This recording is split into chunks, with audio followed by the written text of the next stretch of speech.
Muito obrigada, Sra. Presidente. Cumprimentar o Sr. Ministro e os Srs. Secretários de Estado, agradecer a exposição que aqui acaba de ser feita e começar precisamente por pedir alguns esclarecimentos relativamente a esta exposição, porque o Sr. Ministro, com o devido respeito, não bate a cara com a careta.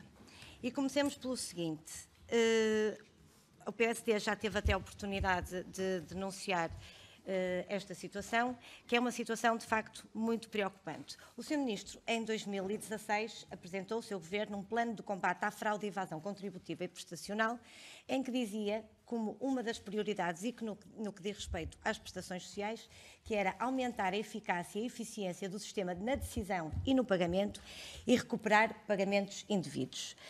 Este é um desígnio falhado. E importa perceber o que é que falhou e porquê é que falhou, porque, Sr. Ministro, é o próprio Tribunal de Contas que o diz, que há cerca de mais de 700 milhões de euros atribuídos indevidamente e, além de ser valores atribuídos em prestações indevidas, há, pior ainda, é que uma maioria desses valores não são recuperados. Portanto, são dívidas à Segurança Social que não são recuperados. Portanto, este é um programa que falhou. Importa perceber o que é que o Governo está a fazer nesse sentido para resolver este problema e porque é que chegamos a este ponto.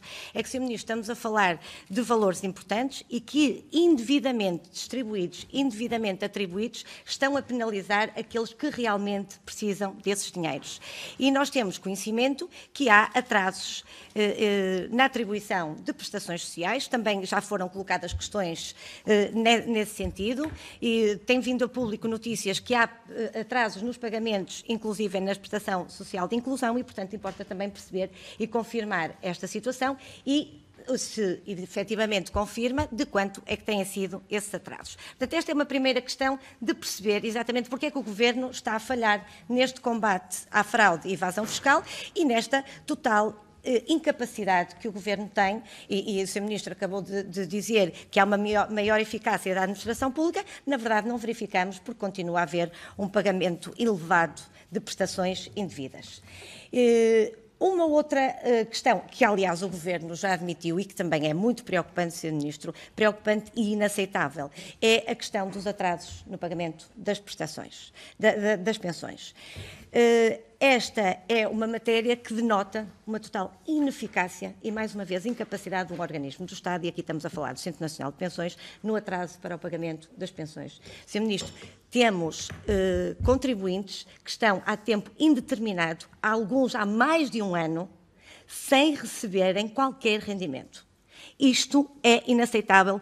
O Governo abre a boca para dizer que está preocupado com os portugueses, que se preocupa com as situações de pobreza, com as situações de desigualdade e, de facto, este é um tipo de comportamento que não ajuda nada, antes pelo contrário, a resolver estas questões. Eu lembro que há contribuintes que estão, Sr. Ministro, há mais de um ano para receberem a sua pensão e sem receberem qualquer rendimento. E, aliás, esta situação, já admitida pelo Governo, mas que ainda não nos foi apresentada qualquer solução, e por isso também aproveito este momento para o Sr. Ministro ter a oportunidade de dizer a esses pensionistas quando e como é que vai resolver a sua situação, é que, efetivamente, a própria Provedoria de Justiça já teve de intervir nestas matérias. Aliás, já teve de intervir, e ao que percebemos, várias vezes, sobre esta situação, dizendo, inclusive, que insiste na necessidade de medidas urgentes para estes persistentes atrasos. E, portanto, esta é um esclarecimento relevante. E, Sr. Ministro, não vale, como é habitual, dizer que a culpa é do anterior Governo, porque estamos quase no final desta legislatura. E vou reiterar aqui um aspecto muito importante, é que, segundo a Provedoria, há um aumento de queixas destes atrasos entre 2017 e 2018 de 200%. Portanto, não estamos a falar deste atual Governo que, vou repetir, mostra uma total ineficácia e incapacidade para dar aos contribuintes aquilo que eles têm direito e estando a prejudicar a sua vida e o seu dia-a-dia. Portanto, a pergunta é muito simples. Como é que chegamos aqui? porque é que chegamos aqui, como é que o Governo permitiu que chegássemos a esta situação, onde de ano para ano aumentam as queixas sobre estes atrasos, e o que é que o Governo está a fazer, e designadamente respondendo também à Provedoria da Justiça, que pede medidas urgentes para resolver esta situação muito importante. Um outro aspecto também muito relevante, Sr. Ministro, e que o Sr. Ministro também teve a oportunidade de expor na sua intervenção, e no documento que aqui nos deixou, prende-se com as instituições sociais de solidariedade social. É o seguinte, Sr. Ministro, temos, e isto o PSD já até no Orçamento de Estado manifestou esta preocupação, manifestou preocupação e apresentou uma proposta no sentido de se resolver este problema grave, que é o atraso na devolução do IVA às IPSS.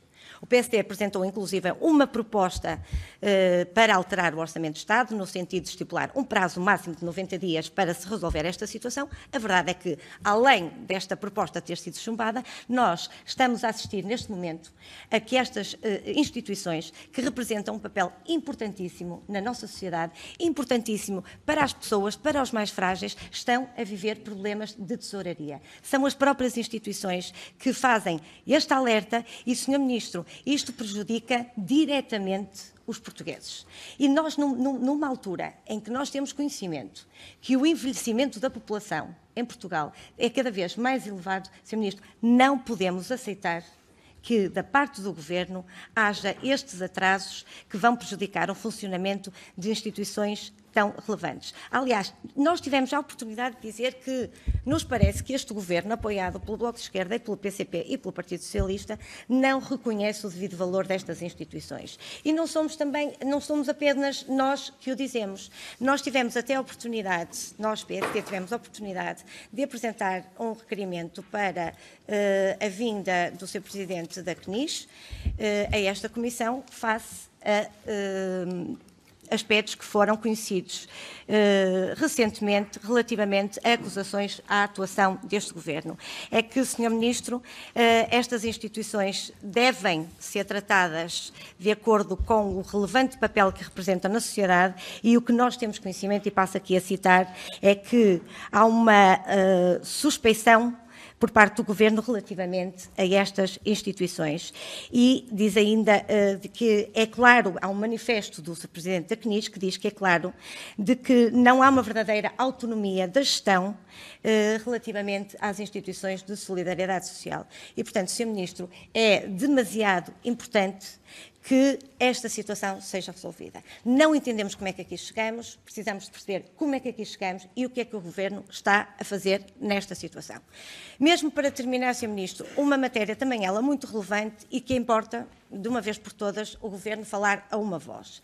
E aqui falo da matéria referente ao acolhimento familiar. A Lei de Proteção de Crianças e Jovens refere claramente que deve ser dada prioridade ao acolhimento familiar face à institucionalização. Este Governo nada ou pouco tem feito relativamente a esta matéria e, recentemente, ficamos muito surpreendidos, tivemos conhecimento que a Sra. Secretária de Estado diz que, por falta de fiscalização e supervisão, será diminuído, e eu pergunto, diminuído mais. Este país, Portugal, tem cerca de 3% apenas de acolhimento familiar. E diz a Sra. Secretária de Estado que vai ser diminuído o acolhimento familiar, as situações de entrega a famílias em situação de acolhimento familiar, por falta de supervisão e fiscalização. Vemos um Governo que se diz preocupado com as crianças, quando sabe que tudo indica que é prioritário que as crianças estejam em situação de acolhimento familiar face à institucionalização, sobretudo até aos 6 anos de idade, e de facto vemos estas contradições no Governo, vemos esta falta de atuação, e é preciso perceber se o Governo, se o Sr. Ministro tem esta posição também, se vai ou não investir no acolhimento familiar, se vai ou não corresponder àquilo que todos os estudos indicam, é que as crianças devem estar preferencialmente em situação de acolhimento familiar. Muito obrigada.